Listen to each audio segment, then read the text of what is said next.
Hello aspirants. ഇപ്പോൾ മക്കളെ, നമ്മൾ ഇത്രയും നാളും ഏകദേശം 2 വർഷമായിട്ട് വെയിറ്റ് ചെയ്ത, നമ്മൾ കാത്തിരുന്ന ഒരു റിസൾട്ട് അനൗൺസ് ചെയ്തിരിക്കുന്നു. 2024 ഏപ്രിലിൽ നോട്ടിഫിക്കേഷൻ വന്നു. 2025 മാർച്ചോടുകൂടി CBT exams computer based test conduct ചെയ്തു. കഴിഞ്ഞ വർഷം അവസാനം, അതായത് നവംബർ ഡിസംബർ മാസങ്ങളിൽ physical efficiency test, measurement test, അതേപോലെ ഡോക്യുമെൻറ്റ് വെരിഫിക്കേഷൻ കഴിഞ്ഞ നമ്മളെല്ലാവരും റിസൾട്ട് ഇന്ന് വരും നാളെ വരും എന്ന് കാത്തിരുന്ന നമ്മുടെ RPF result finally it is here, വന്നു.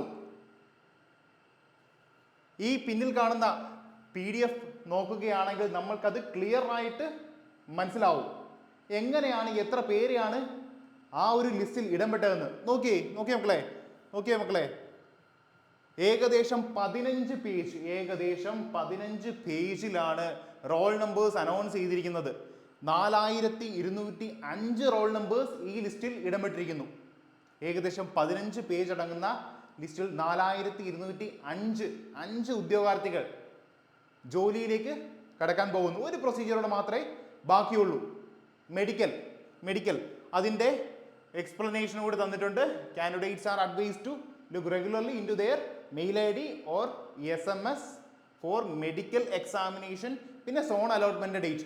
നമ്മൾ ചെയ്യാനുള്ള കാര്യങ്ങളെല്ലാം നമ്മൾ ചെയ്തു കഴിഞ്ഞു. എന്തൊക്കെ ചെയ്തു? എക്സാമിന് പ്രിപ്പയർ ചെയ്ത് പഠിച്ചു, ഫിസിക്കലിന് പ്രിപ്പയർ ചെയ്തു, അത് ക്ലിയറായി. ഇനി നമ്മുടെ മുമ്പിൽ ഒന്നും ചെയ്യാനില്ല. നമുക്ക് ഉടനെ വരുന്ന മെഡിക്കൽ എഫിഷ്യൻസി ടെസ്റ്റിന് അല്ലെങ്കിൽ മെഡിക്കലിൻ്റെ ഡേറ്റിന് വെയിറ്റ് ചെയ്യുക, അറ്റൻഡ് ചെയ്യുക, കഴിഞ്ഞു. പിന്നുള്ള സോൺ അലോട്ട്മെൻ്റ് ആണ്. എവിടെ നമ്മൾ ജോലി ചെയ്യണം, എവിടെ ട്രെയിനിങ്, അങ്ങനെയുള്ള കാര്യങ്ങളൊക്കെയാണ്. നമ്മൾ ചെയ്യാനുള്ള എല്ലാ ജോലിയും കഴിഞ്ഞ് നമ്മുടെ കുട്ടികൾ നിരന്തരം നമ്മൾ ചോദിച്ചുകൊണ്ടിരുന്ന ഒരു ക്വസ്റ്റ്യൻ ആണ്, സാർ എന്നാണ് വരുന്നത്, എന്നാ എക്സാമിൻ്റെ റിസൾട്ട് വരുന്നത്, എത്ര നാളായി, 2 വർഷമായി എക്സാം എഴുതിയിട്ട്, ഇനി ഇതിൽ നിൽക്കണോ, അല്ലെങ്കിൽ അടുത്ത എക്സാമിന് നോക്കണോ, അല്ലെങ്കിൽ വേറെ ജോലിയിലേക്ക് മാറണോ? ആ കുട്ടികൾക്ക് എല്ലാവർക്കും നമുക്കൊരു മറുപടി കൊടുക്കാനുള്ള അവസരമാണ്, അങ്ങനെയുള്ളൊരു ദിവസമാണ്. ഇപ്പോൾ മക്കളെ, നമ്മൾ വെയിറ്റ് ചെയ്തത്, നമ്മൾ ഇത്രയും കാലം കഷ്ടപ്പെട്ടതിന് റിസൾട്ട് ആവുകയാണ്. ജോലിയിലേക്ക് പ്രവേശിക്കാൻ നിങ്ങളെ RRB വിളിച്ചിരിക്കുന്നു. അപ്പോൾ എല്ലാവർക്കും, ഈ ലിസ്റ്റിൽപ്പെട്ട എല്ലാവർക്കും, നമ്മുടെ കുട്ടികൾക്ക് എല്ലാവർക്കും congratulation and all the very best.